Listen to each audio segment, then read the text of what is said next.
সেটা মানুষের কাছে প্রমাণ হয়ে গেছে। তাই খানাকুল বলছে যে আমার কাছে তৃণমূল কংগ্রেসই ভালো।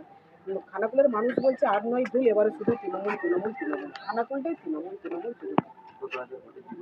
দেখুন, আমরা বিপুল ভোটে জয়লাভ করব এটুকু বলতে পারি। তার কারণ যেই কথাটা বলাটা মানে মুখটা খারাপ করতে চাইছি না, যে এই গুন্ডা সুশান্ত ঘোষ, লম্পট সুশান্ত ঘোষ, অনেক কেচ্ছা কেলেঙ্কারি সুশান্ত ঘোষকে খানাকুলের মানুষ আর চাইছে না।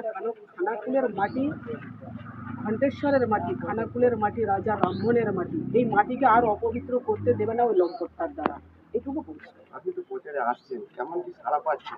অভূতপূর্ব সারা। হরে কৃষ্ণ হরে হরে তৃণমূল ঘরে ঘরে, কৃষ্ণ কৃষ্ণ হরে হরে তৃণমূল অন্তরে অন্তরে। সর্বত্র 294টা আসনে প্রার্থী হচ্ছে মমতা বন্দ্যোপাধ্যায়। এখানে যে মিতালিবাগ দাঁড়িয়ে আছে, মিতালিবাগ নামমাত্র, পলাশরাও একটা নামমাত্র। আমাদের 294টা আসনের প্রার্থী হচ্ছে মমতা বন্দ্যোপাধ্যায়। মমতা